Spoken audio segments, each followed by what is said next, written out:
poetry thing, and some people think I need to actually make a. Okay, welcome everybody. We are live on YouTube. All right, excellent. Going live stream in 3, 2, 1. Welcome everybody. We are here for another podcast with Jaws and Jennifer A. Whitaker for Jaws Coffee Chat at Mental Health Awareness. Yeah, I'll be able to speak here in a minute. We have with us our wonderful leader, Jennifer A. Whitaker, to talk about some mental health issues. Before we get started, we'd like to have special thanks to some people for replaying our shows on their platforms. Lawrence Wingate of Wingate TV, Marcus Hart of Transform You Media, Zach Clayton of the PAC Channel, and Jay Stoyan of the Disability Channel.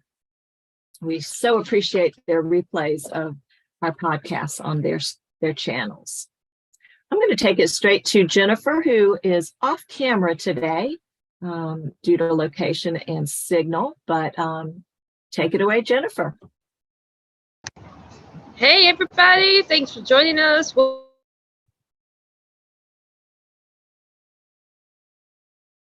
Yeah, we lost audio. She'll be back in just a second. There she is. We lost your audio there for a second. I was wondering what happened. It just asked me to go live stream again. Told you it's this whole luck with technology. Even though I'm in the middle of a big city, in the middle of big Houston, fourth largest city in the U.S., and I can't get signal. This week, I guess we could blame it on the Canadian fires and all the air pollution. Canadian fires are sitting down all their smoke and now smoking in Houston.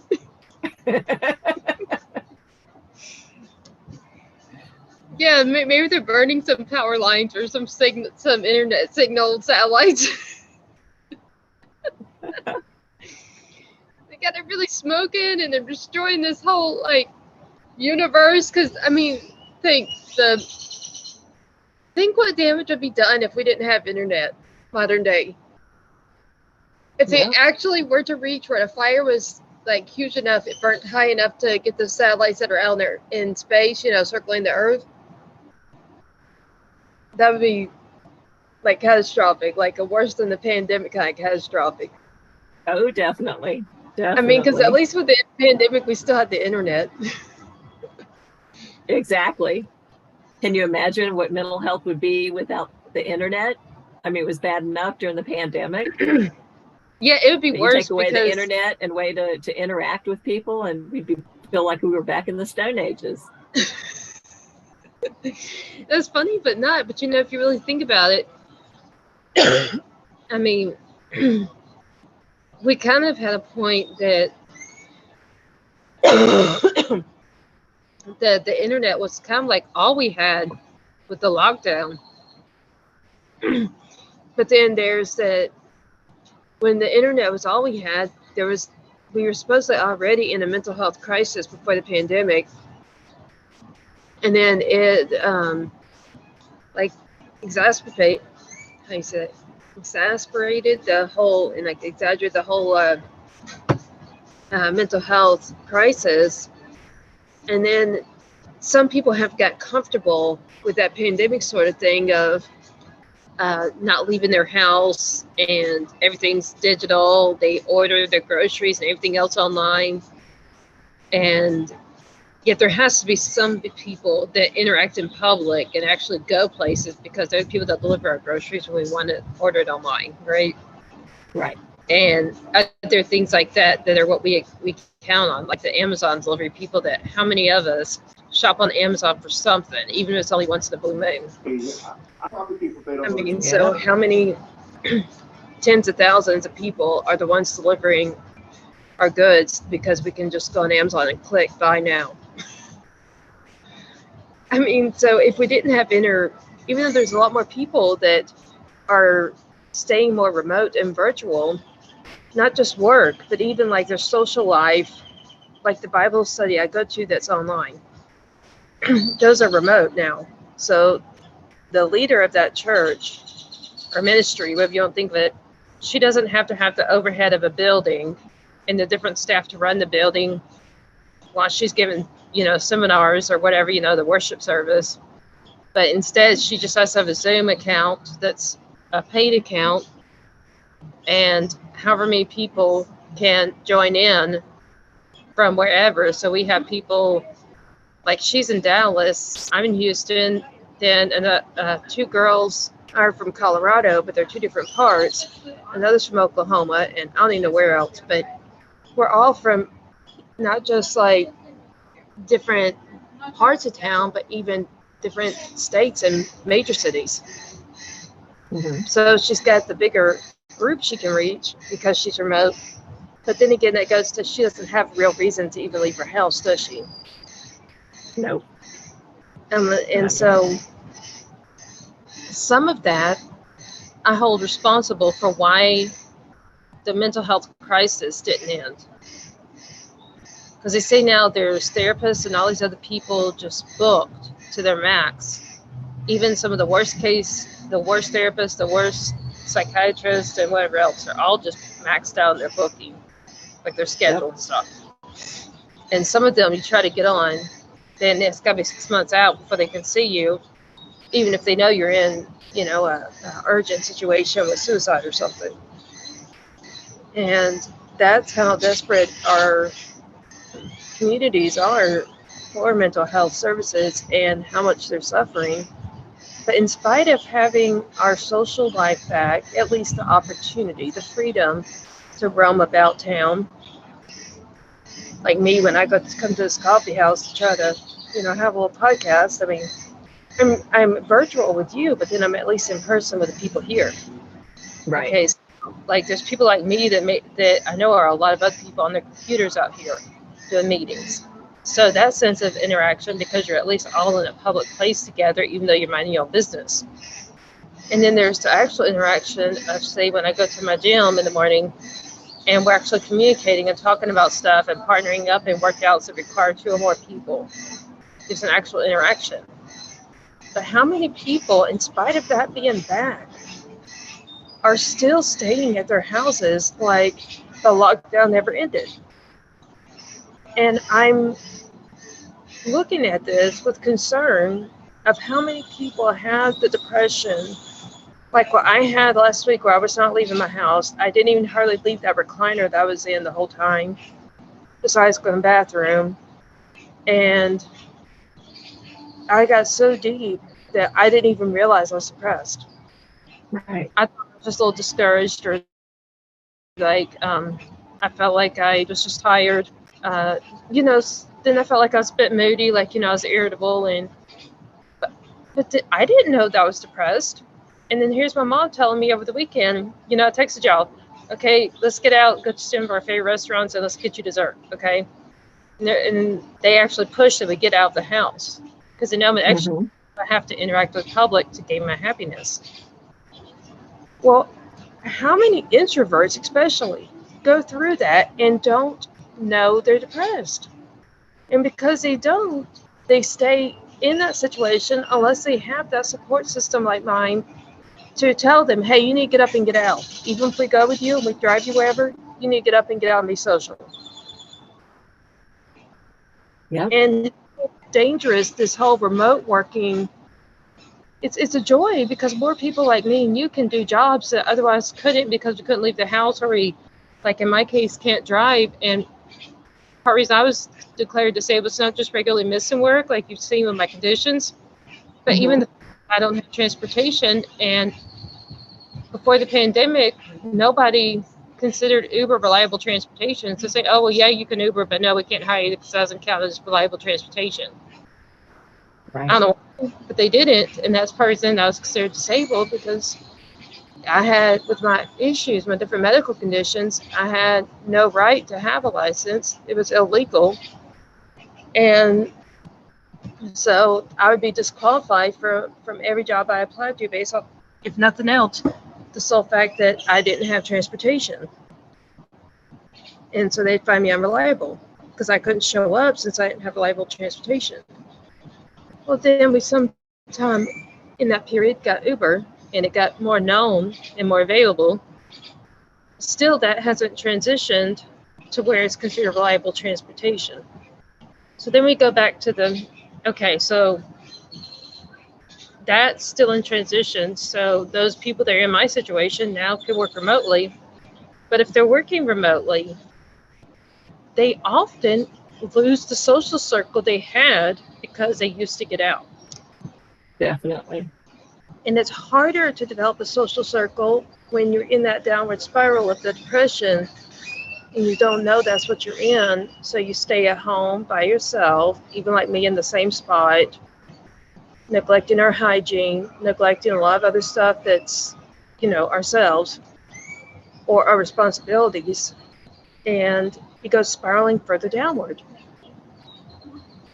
It's the blinder we get to the fact that we are downward. Yeah. When my depression was at its height, there was one time I remember saying to my husband, I was like, oh man, I just feel like curling up in a corner. And he goes, please don't do that. You disappear for 3 weeks when you do that. I have no idea. I thought I hid it better than that, but I could be open with him. But he's like, no, you don't. You're gone for 3 weeks. I'm like, but doesn't that say no. how much he loves you and how much he pays attention? Exactly. Because when they see, whoever are they, in my case, it's both of my moms, okay? It's both of my sisters. It's, my different family members. Mm-hmm. When they see something that they know is, quote, not me, which is, in other words, me going through some kind of medical or mental health crisis, some kind of episodes are acting up, they make it known. I'm not saying like to the public, but like we were at a but they pointed it out to you. Well, what I was going to say is they point out to each other, and often I overhear. Like one was when we were at this bar that's got like a Ferris wheel and a few other things that were child appropriate, so it's kind of like a family place, but a lot of it was like bar and restaurant. So we're sitting outdoors, and I'm kind of in the social circle of give or take 12 of us family members, and I'm just kind of reading my magazines and doing my own thing, but not really engaging. Well, I thought since I came to the event, I must be doing pretty well. Then my two sisters, one of them, I think it was my little sister, asked most, she said, Elisa, does it look like Elaine is depressed? She says, I'm worried about Elaine. And so I zoomed in. I just focused on their conversation because I overheard that. There's something about when you hear your name. Right? Yeah. So I heard my name and I focused in on that conversation, even though there's other people having other conversations around. And my older sister said, yeah, I think something's going on with her because she's been, and then she goes into different signs that she's seen. Mm-hmm. That's that same thing like your husband said, that he notices certain things you do, and those certain things that sometimes are what you do is the not doing what you normally would. Exactly. Like with my case, it was the not socializing while I'm an extrovert. And there were other things like that the doing was actually not doing. Mm-hmm. Certain things I'd usually do and be out there just social butterfly. In this case, I was staying all secluded to myself, reading magazines and not even socializing with my own family. And we're like a pretty close-knit circle. Yeah. So it's pretty interesting. Those are things we see that we can sometimes see easier in other people than ourselves. Yeah. It's like I thought I hid it pretty well, and apparently I did not, because others saw it. I just thought I wasn't visible. And then looking back at last week, could you see some stuff about me that was unusual? You were more subdued, yeah. Okay, so see, I didn't know that. But see, that's where you, as working with me from a business perspective, could say, well, yeah, she attended the appointments, but she was a little more subdued or whatever. That's still, even though you and I don't spend that much time online, line together, that you could still, within that limited time frame, see some kind of difference. Mm-hmm. So see, these are all interesting things that I think our listeners need to know about. That's why, in other words, not only do we need to develop a social circle, but we need to get out of the house. Or like in my case, get out of that recliner and go do other things in the house. Or go sit in the sun if you're depressed, because that actually has natural reactions of stimulating the brain when you accept sun. Like your body is tanning and stuff, the skin tans, the brain produces happy tablets. They're like serotonin and dopamine that are the natural happy pill. Right, and the vitamin D.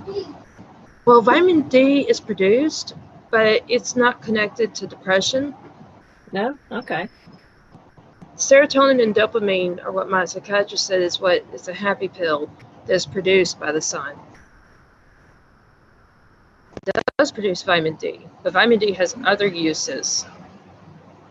That's why you don't see psychiatrists telling you to take a vitamin D tablet. Well, yeah, there is that. I mean, there's some science behind it. And my psychiatrist is one of those that actually does encourage use of natural stuff when it would benefit. And she goes to first natural stuff and then prescription if natural stuff doesn't work. And so with her, she's told me, as far as natural supplements, B12 and magnesium are good choices for depression if you want to go the whole holistic stuff. Right. And think about it, all energy drinks and other stuff that creates energy in us, even if it's not healthy, how would you notice they all have B12? Yeah. So does that say something about it stimulates the brain? Stimulates the brain, stimulates the energy. Right. But why do we get tired when we're depressed unless there's a correlation between energy and happiness? Yep. Happiness needs to be the source, not overdoses of caffeine, right? Right. But still that energy comes with stimulation. And when you stimulate the brain, I mean, don't you agree the brain that we use to do our work or functions through the day is the same brain that produces our serotonin and dopamine? Yeah. So if it's stimulated, it's stimulated. So it increases activity, which is we experience to be more alert, but the activity is also like psychological stuff of the serotonin and dopamine producing. But then there's also, you and I know this one, if we get too much of serotonin, okay, whether it's caffeine or it's B12 or it's magnesium, if we get too much, we also know we get anxious. Yeah. So there's the lack of serotonin and dopamine that can be resolved with vitamin B12 and energy drinks that have a lot of B12 or other stuff. And then there's the extreme high of you have too much and you're anxious.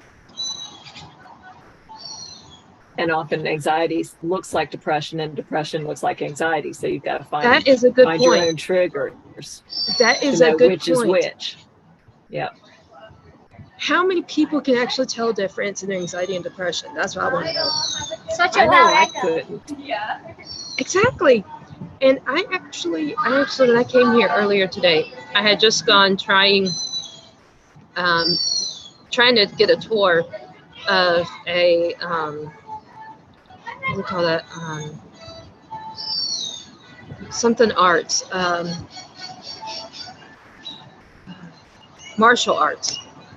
I was trying to get a tour of a specific martial arts gym or whatever you call that place, right? Right. Dojo. And so it didn't go well because apparently the guy who was the owner wanted the manager to give me a tour, and the manager would just say stuff that was off the wall in response to a question I asked, and I could tell very well her response was not even on the same topic as my question. And I was pretty serious about getting a membership and starting to do some of those workouts. Yeah.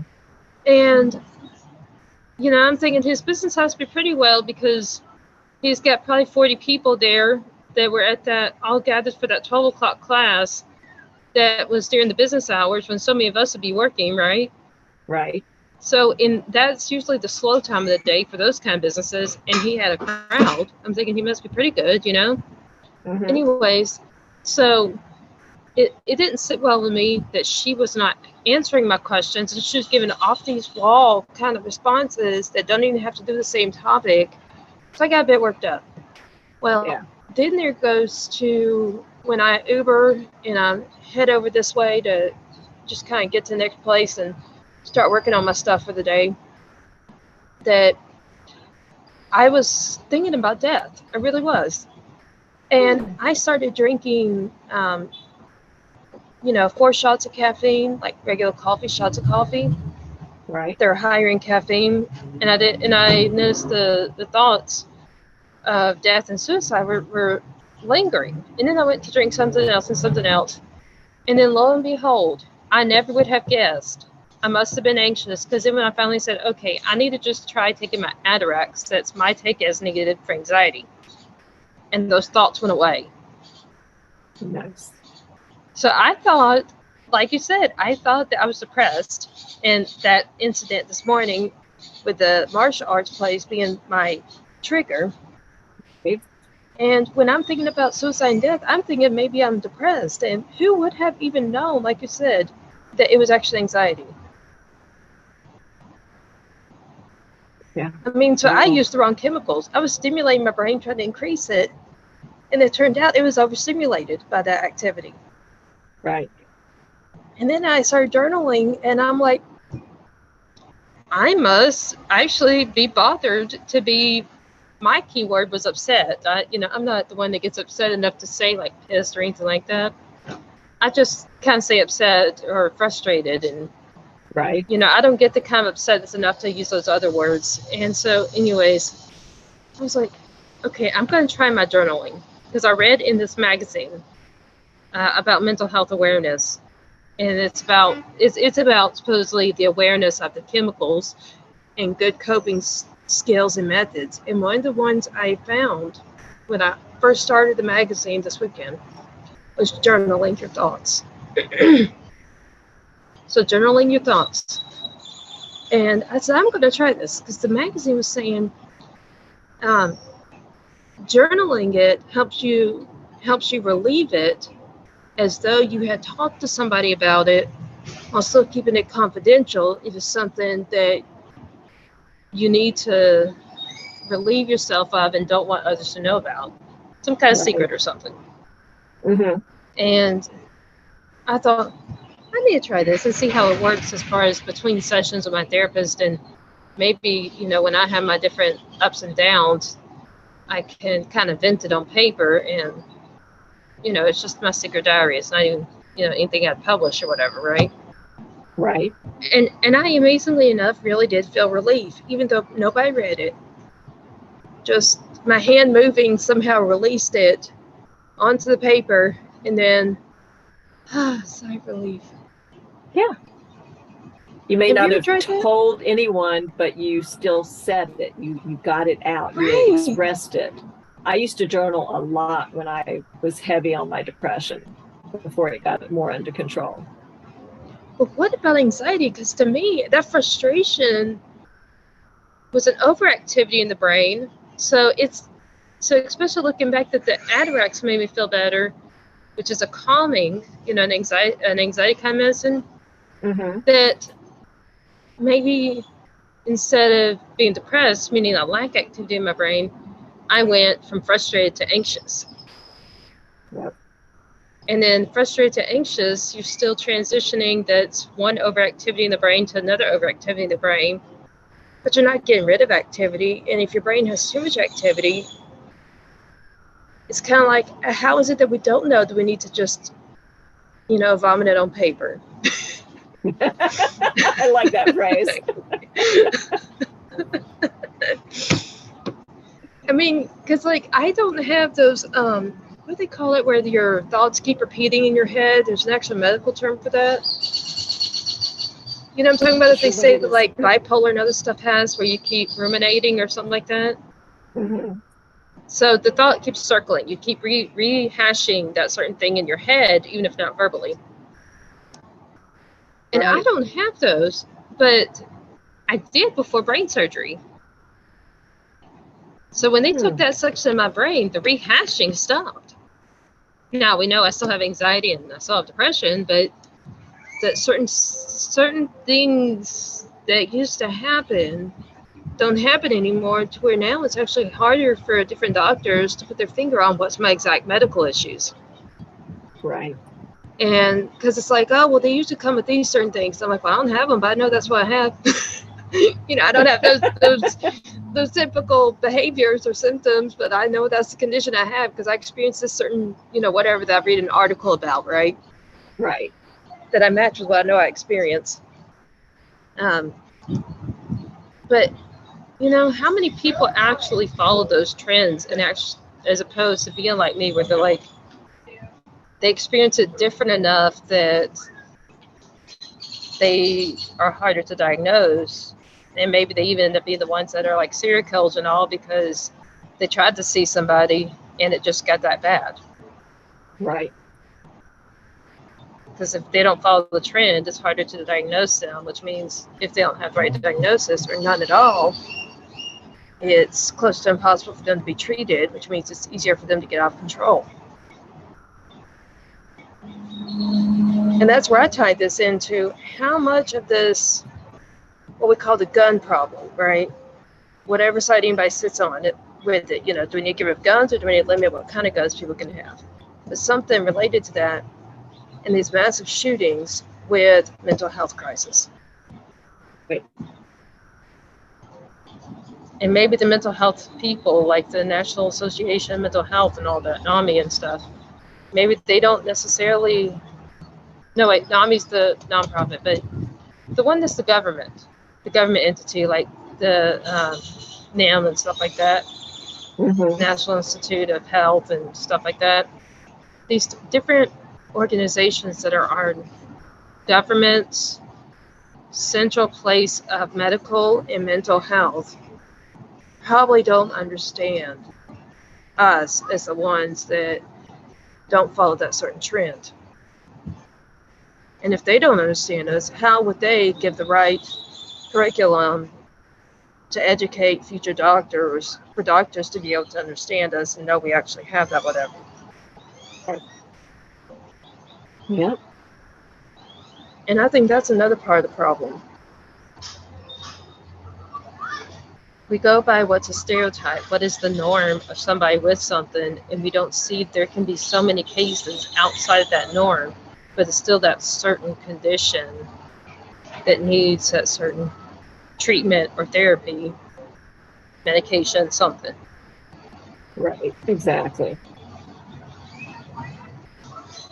And I kind of see these are tied together between the mental health crisis and issues related to them, that's with the treatments not being available to everybody, Mhm. tied with the big deal I've made about insurance. Because what about people with those that are labeled as kids by the school system, but because they were labeled, they can't get health insurance as adults because they're contract workers, or they're only able to work part-time, but they make enough income that they're not considered disabled, so they end up without health insurance, right? Right. And then so they got the label and they got a job that doesn't provide health insurance, and so they're uninsured. So that's another I see tying into it, the inequality in insurance. That's why some people can't even get insurance, much less have a means to get the help they need. No matter how many pills we see on the TV that are approved for depression, anxiety, bipolar, and all these others we see, they can market all they want, but if people can't get health insurance, they can know about they have a condition and not be able to get treatment, which then it can ask so they could become the next serial killer because treatment wasn't accessible, as opposed to they didn't know they needed it. Yep. There's a lot of stuff broken out there. But do you see where all these are tied though? Absolutely. They all tie around our overall point in this show, this whole mental health awareness of becoming aware of not just the existence of it, of mental health problems in the reality, but the different trends and issues associated. Like if we made, I think making insurance available equally instead of just towards those that work for corporate America could help with crime, because at least those who need mental health treatment to control their behavior, you know, because of different mood problems or trauma or something, that theirs could become more controlled if they willingly take medication. With the part we would have fixed is the lack of affordability or the lack of access. Right. And then That there may would be not like resolve. at least a better line of defense as to whether it was mental health that caused the social criteria or social crisis, or whether it really was a criminal act that caused the social crisis. Well, and also trying to get this insurance to be accessible to everyone, so then there's the possibility that those criminal cases wouldn't happen, because those whoever would be on the medication to control their mental illnesses, at least for those that it's truly a mental illness to blame and not the person's credibility or accountability. Right. I mean, that won't fix all of them, because there are real cases where somebody just goes berserk, got mad or something. But even if it's getting mad, how many times does it take before at least getting them in anger management classes, or say that we put them in jail, but we make anger management classes available behind bars so that then they can work through the anger while they're serving their time, and then be more hopefully resolved of the anger issues by the time they're released, assuming they're not doing life in jail. Right. And then maybe people would learn from that because of the different training. And I just see all these different things you can say are political, or they're just debatable, or they're so many things we can describe it. But I see that all these, whichever side we each decide to be on of these different topics, they come together to shape American mental health, the industry, the individuals, and the general public. Because if it affects me and it affects you, it affects a lot of people that are around the two of us, right? Exactly. Because we encounter the general public related to our jobs, if nothing else. So in that case, just impacting 2 lives, we are impacting many lives. So imagine what it is as a globe when you got, you know what I mean, the tens of thousands, millions, I don't know how many of us that have something going on. Probably more than are diagnosed. Oh, way more. Because I'm saying about the insurance thing and the lack of equality as far as access to health insurance. There's probably plenty of people that have them and never been able to see somebody. I think there's even tons that do have insurance, but just deny that they have an issue. And that's true too. I know some family members that have gone through trauma, and the rest of the family will say that they have PTSD, but they themselves say there's nothing wrong with them and there's something wrong with the rest of the world. And I'm not saying who that is, but still, that even in my own family, I've seen this is somebody who has health insurance, but it's everyone else's problem and not that person's problem. Yep, exactly. But there's agreement with the rest of us. So it's, then again, insurance won't fix everything, but will anything at all fix everything versus needing to change multiple things to impact the one thing from different directions? Yeah. Because see, that says insurance alone won't do it, but it'll probably improve it because of those that don't have it as to why they can't get the help. But it wouldn't solve like that person's case. But then there's other people like that it may be more beneficial to have, say, TV shows about mental health and the thoughts we get for different conditions that are defined as abnormal. So hopefully that person becomes aware. So like looking at that, we would need more than just making insurance available, but actual awareness, like say TV shows that are passive about it, right? Mhm. Because most TV shows that have anything to do with mental health show us as criminals. There's not anything that actually is, I mean, as far as I've seen in the Houston area, there's not any show I've seen that actually brings awareness that's a real life struggle and that we're not just a bunch of people that go behind bars because it's on first 48 hours or something, right? Right.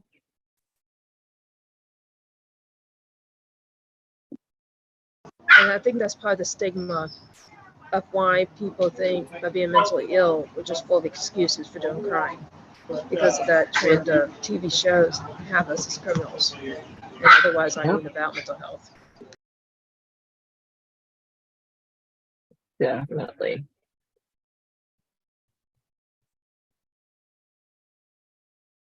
Because as far as I see it, every stigma has a cause. Somebody or something gave that message. Yeah. And And that that message, message is educated or just, what's the word? Biased. Makes a big difference. and the reality of why then go into the whole argument thing about mental health and whether it's the insurance, the guns, it's whatever, that goes into the need of awareness, but also education about it. But I mean, education that's outside of a college. Because so many people need to hear about it and learn about it to understand it. But then they don't go to school because, say, they're professionals like you and me that already are in their field. You know what I'm saying? Or maybe they're just one of those that's in their 20s and believes that college isn't the thing for them. But that doesn't mean they don't need to know about that. Right. But so many of us are out of the school system and need to know that. So that's why I agree that there needs to be some kind of education and the clarity of some trustworthy professor or public speaker or researcher or somebody that's credentialed to say these are stigmas, these are not the reality of people with whatever, do whatever, or don't do whatever.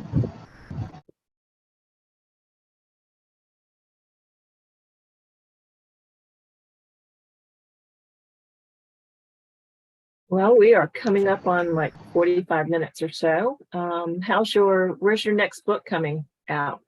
I know you've got some stuff coming up.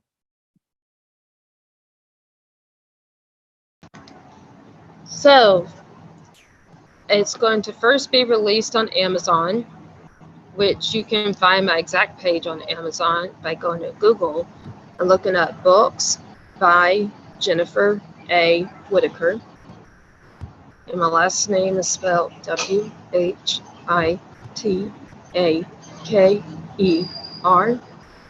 So that's books by Jennifer A. Whitaker. And when you look that up on Google, you will find an Amazon page that has a bunch of books by me. And that's where you can like and subscribe to be the first to be alerted of any new releases I put out, because I always do Amazon publishing before I send it out to the other 40,000 stores. But if you're one of those that's anti-Amazon, as I know those people exist, then it would be about another 2 weeks, so about 3 to 4 weeks from now, before I release it on a publisher that sends it to 40,000 places, which would include Barnes & Noble on their website, Books A Million on their website. I don't know if Borders is still around, but basically all those major chains and so many other small business bookstores that have websites linked with the publisher that sends it to 40,000 places. And that includes places that are overseas and in other countries on the other side of the world. And it is not even limited to the US. And I know that because if y'all probably heard, my bestsellers sell more copies in Europe than anywhere else in the world, even though I'm right here in Houston, Texas, that's in the United States. So wherever you are, there's going to be somewhere online that you can find it and get it mailed to your address of choice. And that's going to be, if you haven't heard, Lobectomy, Volume 2. It's called Lobectomy, Best Decision of My Life. And that's the second volume in a series about how I overcame epilepsy from being one of the worst 30 cases in the country in 2020 and 2019, when I couldn't even leave the house without having someone else near. And then now here we're talking about me roaming at coffee shops and all these places. So that's where you can learn the second volume and the first 15 months of my freedom and how I got it. I also want to announce that there will be a podcast coming up soon that will be by Aspire Women for Excellence, which some of y'all have heard of because I tell y'all all the time about Lady Kendra's Bible studies and how that's where I go to do my worship and Bible studies from 10 to 11 Central on Monday mornings. My way of uniting with God and fellowshipping with other female Christians. But it's on Zoom, so you can look up Aspire Women for Excellence. And if I remember correctly, her website is Aspire, ASPIRE, Women, FOR, Excellence.com. And there you can find the different events we have, different Bible studies and networking and other stuff like that. But that's another place you'll find me. But the big news is that she is now starting to make a podcast. Apparently, there's something I've done. There's something I've done with mine that has got her motivated. And as hard as I tried at the beginning of my podcasting career to get her to join me and be a partner, she finally decided there's something going on and she needs to get into this whole podcasting thing. So I will let y'all know. Jennifer the influencer. Woo-hoo. Yes, I am. Everybody says that. That's why people tell me when I'm depressed that I can't hurt myself, because there's people that need me to influence them and to guide them in the right direction. Yep. But that said, Lady Kendra in the Aspire Women for Excellence.com is about to open her own podcast, and I will let y'all know what the show is called once I find out, and once I also know what will be her day and time that she will be running her show each week, and or if it's weekly, monthly, or whatever. But I will update y'all when I find out those details in the coming future. This should be by the end of June, I'm expecting, at least my understanding at this point.